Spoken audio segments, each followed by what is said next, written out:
മായാജാലങ്ങളുടെ ലോകത്തേക്ക് കണ്ണോടിച്ചാൽ നമ്മെ അത്ഭുതപ്പെടുത്തുന്ന, ഭയപ്പെടുത്തുന്ന എത്രയോ വിദ്യകളുണ്ട്.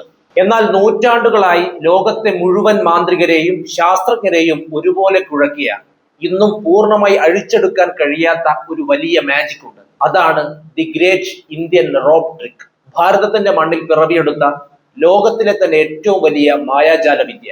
കണ്ണഞ്ചിപ്പിക്കുന്ന ലേസർ വെളിച്ചങ്ങളോ കാതടപ്പിക്കുന്ന സംഗീതമോ ആകർഷകമായ വേഷ സംവിധാനങ്ങളോ ഒന്നുമില്ലാതെയാണ് ഇത് അവതരിപ്പിച്ചിരുന്നത്. പട്ടാപ്പകൽ നാട്ടുകവലകളിൽ വിശപ്പടക്കാനുള്ള ചില്ലറ തുട്ടുകൾക്ക് വേണ്ടി ഇന്ത്യൻ നാടോടികൾ ഈ അത്ഭുത പ്രവൃത്തി ജനങ്ങൾക്ക് കാണിച്ചു കൊടുത്തു. എന്താണ് ഇത്രയ്ക്ക് വിശേഷപ്പെട്ട, കാണുന്നവരുടെ കിളി പാറിക്കുന്ന ഈ item? The great Indian rope ട്രിക്കിനെ കുറിച്ച് നമുക്ക് വിശദമായി തന്നെ സംസാരിക്കാം. ഞാൻ പറയുന്ന കാര്യങ്ങളൊന്ന് സങ്കല്പിച്ചു നോക്കൂ. ഒരു മാന്ത്രികൻ കയ്യിലുള്ള ഒരു കയർ ആകാശത്തേക്ക് എറിയുന്നു. ഒരുപാട് വണ്ണമില്ലാത്ത ഒരു സാധാരണ കയർ. ആ കയർ അന്തരീക്ഷത്തിൽ യാതൊരു താങ്ങുമില്ലാതെ വായുവിൽ കൊളുത്തിയിട്ടതുപോലെ വടി പോലെ നീണ്ടു നിവർന്നു നിൽക്കുന്നു. ഒരു കമ്പിയോ മുളവടിയോ മണ്ണിൽ കുത്തി നിർത്തിയ പോലെ അതിങ്ങനെ ഉറച്ചു നിൽക്കുകയാണ്. ആ നിമിഷം മാന്ത്രികന്റെ സഹായിയായ ഒരു ചെറിയ കുട്ടി ആ കയറിലൂടെ മുകളിലേക്ക് വലിഞ്ഞു കയറുന്നു. അവൻ കയറി കയറി ഉയരങ്ങളിലെത്തുമ്പോൾ കാണികളുടെ കൺമുന്നിൽ വെച്ച് അവൻ പെട്ടെന്ന് അപ്രത്യക്ഷനാകുന്നു. അവിടെയും തീരുന്നില്ല ആ മാന്ത്രിക കാഴ്ച. മാന്ത്രികൻ തന്റെ മാന്ത്രിക സഞ്ചിയിൽ നിന്ന് മൂർച്ചയേറിയ ഒരു വാളെടുക്കുന്നു. അയാൾ ആ കയറിലൂടെ മുകളിലേക്ക് കയറി ചെന്ന് ശൂന്യമായ അന്തരീക്ഷത്തിലേക്ക് വാൾ ആഞ്ഞു വീശുന്നു. അടുത്ത നിമിഷം കാണികൾ ഭയന്ന് വിറയ്ക്കുന്ന ഒരു കാഴ്ചയാണ് കാണുന്നത്. മുകളിൽ നിന്ന് രക്തത്തുള്ളികൾ താഴേക്ക് വീഴാൻ തുടങ്ങുന്നു. തുടർന്ന് ആ കുട്ടിയുടെ അറ്റുപോയ ശരീരഭാഗങ്ങൾ ഓരോന്നോരോന്നായി താഴേക്ക് പതിക്കുന്നു. കൈകൾ, കാലുകൾ, മറ്റ് ശരീരഭാഗങ്ങൾ. ഒടുക്കം ചോരയിൽ കുതിർന്ന അവന്റെ തലയും നിലം പതിക്കുന്നു. കാണികൾ ഭയചകിതരായി ശ്വാസമടക്കി പിടിച്ചു നിൽക്കുമ്പോൾ മാന്ത്രികൻ താഴേക്ക് ഇറങ്ങി വരുന്നു. ചോര പുരണ്ട ആ ശരീരഭാഗങ്ങൾ ഓരോന്നോരോന്നായി എടുത്ത് ഒരു തുണിസഞ്ചിയിൽ നിക്ഷേപിക്കുന്നു. വാൾ കഴുകി മറ്റൊരു സഞ്ചിയിലും വെക്കുന്നു. നിമിഷങ്ങൾക്കകം മറ്റൊരു അത്ഭുതം നടക്കുന്നു. ഭയന്ന് വിറച്ചു നിൽക്കുന്ന ജനക്കൂട്ടത്തിന് പിന്നിലൂടെ യാതൊരു പരിക്കുമില്ലാതെ പുഞ്ചിരിച്ചുകൊണ്ട് ആ കുട്ടി ഓടി മാന്ത്രികന്റെ അടുത്തെത്തുന്നു. മാജിക് പ്രദർശനം അവിടെ പൂർത്തിയാകുന്നു. ഈ മായാജാലം കേവലം ഒരു കഥയോ സാങ്കല്പിക സൃഷ്ടിയോ അല്ല. 19-ാം നൂറ്റാണ്ടിലും 20-ാം നൂറ്റാണ്ടിന്റെ ആദ്യ പകുതിയിലും ഭാരതത്തിലെ ഗ്രാമങ്ങളിൽ ജനങ്ങൾ നേരിട്ട് കണ്ടറിഞ്ഞ അനുഭവങ്ങളാണിത്. ലോക പ്രശസ്തരായ വിദേശ മാന്ത്രികർ മുതൽ ശാസ്ത്രലോകം വരെ ഈ വിദ്യയുടെ രഹസ്യം കണ്ടെത്താനും അത് സ്വന്തമായി അവതരിപ്പിക്കാനും കിണഞ്ഞ് പരിശ്രമിച്ചിട്ടുണ്ട്. എന്നാൽ അവരെല്ലാം ദാരുണമായി പരാജയപ്പെടുകയാണ് ഉണ്ടായത്. വൻ തുക പ്രതിഫലം പ്രഖ്യാപിച്ചിട്ടും അത്യാധുനിക സാങ്കേതിക വിദ്യകൾ ഉപയോഗിച്ചിട്ടും ഈ തെരുവ് മാജിക് തന്മയത്വത്തോടെ പുനഃസൃഷ്ടിക്കാൻ മറ്റാർക്കും സാധിച്ചിട്ടില്ല. ഭാരതത്തിന്റെ അഭിമാനമായി ഈ വിദ്യ ആഗോള മായാജാല രംഗത്ത് ഇന്നും തിളങ്ങി നിൽക്കുന്നു.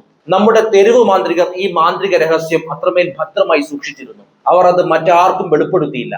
മായാജാലം ഒരു ഉപജീവന മാർഗമായി കൊണ്ടു നടന്ന നാടോടി സമൂഹങ്ങൾ അവരുടെ അടുത്ത തലമുറയ്ക്ക് മാത്രം വാമൊഴിയായി പകർന്നു നൽകിയ അറിവായിരുന്നു ഇത്. എന്നാൽ കാലക്രമേണ മാറിയ ജീവിത സാഹചര്യങ്ങളിലും ദാരിദ്ര്യത്തിലും പെട്ട് ആ പാരമ്പര്യം പാടെ അറ്റുപോയി. ഇന്ന് ഈ വിദ്യ കൃത്യമായി അറിയുന്ന ഒരു പാരമ്പര്യ മാന്ത്രികൻ പോലും നമ്മുടെ ഇടയിലില്ല. ഈ വിദ്യയുടെ ഉത്ഭവത്തെ കുറിച്ച് പറയുമ്പോൾ നമ്മൾ ചെന്നെത്തുന്നത് നൂറ്റാണ്ടുകൾക്ക് പിന്നിലെ ഭാരതീയ തത്വചിന്തയിലാണ്. 9-ാം നൂറ്റാണ്ടിൽ ആദി ശങ്കരാചാര്യർ നിർമ്മിച്ച വേദാന്ത സൂത്രം അഥവാ ബ്രഹ്മസൂത്രത്തിൽ ഈ മാന്ത്രിക രഹസ്യത്തിന്റെ അടിസ്ഥാനത്തെ കുറിച്ച് ചില സൂചനകളുണ്ട്. ആദിശങ്കരൻ മായ എന്ന പ്രതിഭാസത്തെ ലോകത്തിന് വിശദീകരിച്ചു കൊടുക്കാൻ ഉപയോഗിച്ച ഉദാഹരണങ്ങളിൽ ഒന്ന് ഈ കയർ വിദ്യയായിരുന്നു. ഒരേ സമയം ഇല്ലാത്ത ഒന്നിനെ ഉള്ളതായി തോന്നിപ്പിക്കുകയും ഉള്ളതിനെ മറയ്ക്കുകയും ചെയ്യുന്ന മനസ്സിന്റെ ഭ്രമമാണ് മായ. ഒരു മാന്ത്രികൻ കയർ വായുവിൽ എറിഞ്ഞ് മുകളിലേക്ക് കയറിപ്പോകുന്നത് കാണികളുടെ കണ്ണിൽ സൃഷ്ടിക്കപ്പെടുന്ന ഒരു ഭ്രമമാണ് എന്ന് ശങ്കരാചാര്യർ വേദാന്ത സൂത്രഭാഷ്യത്തിൽ വ്യക്തമാക്കുന്നുണ്ട്. ഇതിൽ നിന്ന് തന്നെ 1000 വർഷങ്ങൾക്ക് മുൻപ് തന്നെ ഭാരതത്തിൽ ഈ വിദ്യയോ സമാനമായ വിദ്യകളോ നിലനിന്നിരുന്നു എന്ന് മനസ്സിലാക്കേണ്ടിയിരിക്കുന്നു.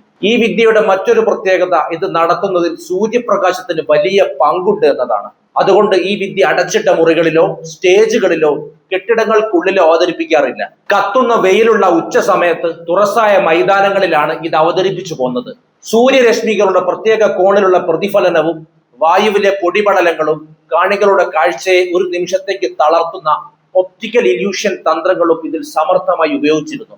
ഇതിനോടൊപ്പം മാന്ത്രികന്റെ വാക്കുകളും പ്രവൃത്തികളും കാണികളുടെ ശ്രദ്ധയെ മറ്റിടങ്ങളിലേക്ക് തിരിച്ചുവിടാൻ സഹായിച്ചു. സൂര്യപ്രകാശത്തെയും അന്തരീക്ഷത്തെയും ഇത്രമേൽ കൃത്യമായി പ്രയോജനപ്പെടുത്തിയ മറ്റൊരു മായാജാല വിദ്യ ലോകത്ത് വേറെ ഇല്ല എന്ന് തന്നെ പറയാം. റോപ്പ് ട്രിക്കിന്റെ ചരിത്രരേഖകളിലേക്ക് നോക്കിയാൽ വിദേശികൾ ഇന്ത്യയെക്കുറിച്ച് എഴുതിയ യാത്രാ വിവരണങ്ങളിൽ ഇതിനെക്കുറിച്ച് ധാരാളം പരാമർശങ്ങൾ കാണാം. 14-ാം നൂറ്റാണ്ടിൽ ഭാരതം സന്ദർശിച്ച വിഖ്യാത അറബ് സഞ്ചാരി ഇബ്നു ബത്തൂത്ത തന്റെ പുസ്തകത്തിൽ ഇത്തരം അത്ഭുതങ്ങളെ കുറിച്ച് രേഖപ്പെടുത്തിയിട്ടുണ്ട്. ഒരു കയർ വായുവിൽ നിവർന്നു നിൽക്കുന്നതും അതിലൂടെ ഒരാൾ മുകളിലേക്ക് കയറി അപ്രത്യക്ഷനാകുന്നതും കണ്ടതായി അദ്ദേഹം എഴുതി വെച്ചിട്ടുണ്ട്. അതുപോലെ തന്നെ മുഗൾ ചക്രവർത്തിയായ ജഹാംഗീറിന്റെ ആത്മകഥയായ തുസുക്കി ജഹാംഗീറിലും ഇത്തരം മാന്ത്രിക പ്രകടനങ്ങളെ കുറിച്ച് പരാമർശിക്കുന്നുണ്ട്. 7 പേരടങ്ങുന്ന ഒരു മാന്ത്രിക സംഘം ചക്രവർത്തിയുടെ കൊട്ടാരത്തിൽ വെച്ച് കയർ വായുവിൽ ഉയർത്തിപ്പിടിക്കുകയും അതിലൂടെ അത്ഭുതങ്ങൾ കാട്ടുകയും ചെയ്തതായി അതിൽ വിവരിക്കുന്നു. രാജകൊട്ടാരങ്ങൾ മുതൽ തെരുവുകൾ വരെ ഈ വിദ്യ ഒരുപോലെ ജനങ്ങളെ ഭ്രമിപ്പിച്ചിരുന്നു. 19-ാം നൂറ്റാണ്ടിന്റെ അവസാനത്തിൽ പാശ്ചാത്യ ലോകത്ത് ഭാരതീയ മായാജാലങ്ങൾ വലിയ ചർച്ചയായി മാറി. ഇംഗ്ലണ്ടിലെയും അമേരിക്കയിലെയും പത്രങ്ങൾ ഇന്ത്യൻ റോപ്പ് ട്രിക്കിനെ കുറിച്ച് അത്ഭുത വാർത്തകൾ പ്രസിദ്ധീകരിച്ചു. എന്നാൽ ഇതിൽ പലതും കെട്ടുകഥകളാണെന്ന് വിശ്വസിച്ച പാശ്ചാത്യ മാന്ത്രികർ ഇതിനെ വെല്ലുവിളിക്കാൻ തീരുമാനിച്ചു. ലണ്ടനിലെ പ്രശസ്തമായ ദ മാജിക് സർക്കിൾ ഒരു പരസ്യ പ്രഖ്യാപനം നടത്തി. ഇന്ത്യൻ റോപ്പ് ട്രിക്ക് തുറസായ സ്ഥലത്ത് വെച്ച് ശാസ്ത്രീയമായി തെളിയിക്കാൻ കഴിയുന്ന ഏതൊരാൾക്കും അന്നത്തെ കാലത്ത് വൻ തുക സമ്മാനമായി നൽകുമെന്നായിരുന്നു ആ പ്രഖ്യാപനം. നിരവധി വിദേശ മാന്ത്രികർ ഇത് അനുകരിക്കാൻ ശ്രമിച്ചു. കൃത്രിമ കമ്പികളും രഹസ്യ സ്റ്റേജുകളും ഉപയോഗിച്ച് അവർ ഇത് ചെയ്യാൻ നോക്കിയെങ്കിലും ഭാരതീയ തെരുവു മാന്ത്രികർ ചെയ്തതുപോലെയുള്ള തനിമയോ അത്ഭുതമോ സൃഷ്ടിക്കാൻ അവർക്ക് കഴിഞ്ഞില്ല. ഒടുവിൽ ആർക്കും ആ സമ്മാന തുക നൽകാൻ കഴിഞ്ഞതുമില്ല. ഈ മായാജാലത്തിന് പിന്നിൽ പ്രവർത്തിക്കുന്ന തന്ത്രങ്ങളെ കുറിച്ച് ശാസ്ത്രജ്ഞരും മാന്ത്രികരും പല സിദ്ധാന്തങ്ങൾ മുന്നോട്ട് വെച്ചിട്ടുണ്ട്. അതിൽ ഏറ്റവും പ്രധാനപ്പെട്ട ഒന്നാണ് മാസ് ഹിപ്നോട്ടിസം അഥവാ ജനക്കൂട്ടത്തെ കൂട്ടത്തോടെ വശീകരിക്കുന്ന ഒരു വിദ്യ. ഒരു പ്രത്യേക രീതിയിലുള്ള ശബ്ദ വ്യതിയാനങ്ങൾ ഉപയോഗിച്ചും മന്ത്രോച്ചാരണങ്ങൾ പോലെ തോന്നിക്കുന്ന വാക്കുകൾ കൊണ്ടും മാന്ത്രികൻ അവിടെ കൂടിയ ജനങ്ങളുടെ മനസ്സിനെ തന്റെ നിയന്ത്രണത്തിലാക്കുന്നു. കാണികളുടെ കണ്ണുകൾക്ക് മുന്നിൽ നടക്കുന്നത് യഥാർത്ഥത്തിൽ ഒരു ഭൗതിക സംഭവമല്ല, മറിച്ച് മാന്ത്രികൻ അവരുടെ മനസ്സിൽ സൃഷ്ടിക്കുന്ന ദൃശ്യങ്ങളാണ് എന്നാണ് ഈ സിദ്ധാന്തം പറയുന്നത്. അതുകൊണ്ടാണ് കയർ മുകളിലേക്ക് പോകുന്നതും കുട്ടിയുടെ ശരീരം മുറിഞ്ഞു വീഴുന്നതും പിന്നീട് അവൻ ജീവനോടെ മടങ്ങി വരുന്നതും ആളുകൾ വ്യക്തമായി കാണുന്നത്. എന്നാൽ ആ സമയത്ത് അവിടെ ഒരു ക്യാമറ വെച്ച് ഫോട്ടോ എടുത്താൽ അതിൽ ഇതൊന്നും പതിയണമെന്നില്ല. എന്നാൽ ഈ ഹിപ്നോട്ടിസം സിദ്ധാന്തത്തെ എതിർക്കുന്നവരും കുറവല്ല. എന്തെന്നാൽ ഒരേ സമയം നൂറുകണക്കിന് ആളുകളെ, പ്രത്യേകിച്ച് മുൻകൂട്ടി തയ്യാറാക്കാത്ത ഒരു തെരുവ് ജനക്കൂട്ടത്തെ ഒരുപോലെ ഹിപ്നോട്ടൈസ് ചെയ്യുക എന്നത് ശാസ്ത്രീയമായി അസാധ്യമാണ്. മാത്രമല്ല കുട്ടികൾ മുതൽ മുതിർന്നവർ വരെ ഒരുപോലെ ഈ കാഴ്ച കാണുന്നു എന്നതും ചിന്തിക്കേണ്ട കാര്യമാണ്. മറ്റൊരു വാദം ഇത് കൈയടക്കത്തിന്റെയും ഒപ്റ്റിക്കൽ ഇല്യൂഷന്റെയും സൂക്ഷ്മമായ മെക്കാനിക്കൽ തന്ത്രങ്ങളുടെയും മിശ്രിതമാണ് എന്നതാണ്. തെരുവ് മാന്ത്രികർ ഉപയോഗിച്ചിരുന്ന കയറുകൾ പ്രത്യേക രീതിയിൽ കൂട്ടിയിണക്കിയ മൃഗങ്ങളുടെ അസ്ഥികളോ അല്ലെങ്കിൽ മരക്കഷ്ണങ്ങളോ ഉള്ളിൽ വെച്ച് നെയ്തെടുത്തവയായിരുന്നു എന്ന് ചിലർ കരുതുന്നുണ്ട്. കയർ നിവർത്തുമ്പോൾ ഈ കഷ്ണങ്ങൾ തമ്മിൽ പൂട്ട് വീഴുകയും കയർ ഒരു നിമിഷത്തിനുള്ളിൽ ഒരു തടി പോലെ ഉറച്ചു നിൽക്കുകയും ചെയ്യുന്നു. കുട്ടി അപ്രത്യക്ഷനാകുന്ന ഭാഗം കാഴ്ചക്കാരുടെ ശ്രദ്ധ തിരിക്കുന്ന ഒരു തന്ത്രമാണ്. കത്തുന്ന വെയിലിൽ പ്രകാശത്തിന്റെ തിളക്കത്തിൽ മാന്ത്രികൻ പുകയോ പൊടിയോ ഉയർത്തുമ്പോൾ കുട്ടിയെ പെട്ടെന്ന് മാറ്റാൻ അവർക്ക് കഴിഞ്ഞിരിക്കാം. മുറിഞ്ഞു വീഴുന്ന ശരീരഭാഗങ്ങൾ മൃഗങ്ങളുടെ മാംസവും ചോരയും ഉപയോഗിച്ച് നേരത്തെ തയ്യാറാക്കി വെച്ചവയാകാം. എത്രയൊക്കെ സിദ്ധാന്തങ്ങൾ ഉന്നയിച്ചാലും ഇവയൊന്നും പൂർണ്ണമായി ഈ മാജിക്കിനെ വിശദീകരിക്കാൻ പര്യാപ്തമല്ല. കാരണം അത്രമേൽ തത്സമയമായി യാതൊരുവിധ മുൻകരുതലുകളും ഇല്ലാതെയാണ് തെരുവ് മാന്ത്രികർ ഇത് ചെയ്തു കാണിച്ചിരുന്നത്. അത്ഭുതപ്പെടേണ്ട മറ്റൊരു കാര്യം, ഈ വിദ്യ കാണിച്ച മാന്ത്രികർ ആരും തന്നെ വലിയ സമ്പന്നരോ പ്രശസ്തരോ ആയിരുന്നില്ല എന്നതാണ്. വിശപ്പടക്കാൻ ഏതാനും നാണയത്തൊട്ടുകൾക്ക് വേണ്ടി തെരുവിൽ അലഞ്ഞു തിരിഞ്ഞിരുന്ന സാധാരണ മനുഷ്യരായിരുന്നു അവർ. കാലം മുന്നോട്ട് പോയപ്പോൾ സാങ്കേതിക വിദ്യ വളർന്നപ്പോൾ ഈ വിദ്യ നമ്മളിൽ നിന്ന് അകന്നുപോയി. പാരമ്പര്യമായി ഈ അറിവ് സൂക്ഷിച്ച മാന്ത്രികർ തങ്ങളുടെ രഹസ്യം പുറത്തുവിട്ടതുമില്ല. അതൊരു പക്ഷെ അവരുടെ തൊഴിലിനോടും ആയോധനത്തോടുമുള്ള ഭക്തി കൊണ്ടാകാം, അല്ലെങ്കിൽ ആ രഹസ്യം ദുരുപയോഗം ചെയ്യപ്പെടാതിരിക്കാൻ വേണ്ടിയാകാം. ആ തലമുറ മൺമറഞ്ഞതോടെ ഭാരതത്തിന്റെ ആ വലിയ അത്ഭുതം ചരിത്രത്തിന്റെ ഏടുകളിൽ മാത്രമായി ഒതുങ്ങി. ഇന്ന് നമ്മൾ കാണുന്ന സ്റ്റേജ് മാജിക്കുകളിൽ വലിയ വലിയ പെട്ടികളും അപ്രത്യക്ഷമാകുന്ന കാറുകളും വായുവിൽ പൊങ്ങി നിൽക്കുന്ന മനുഷ്യരെയും ഒക്കെ കാണാം. എന്നാൽ ഇവയെല്ലാം വലിയ തുക മുടക്കി നിർമ്മിച്ച യന്ത്രങ്ങളുടെയും സാങ്കേതിക വിദ്യയുടെയും സഹായത്തോടെയാണ് ചെയ്യുന്നത്.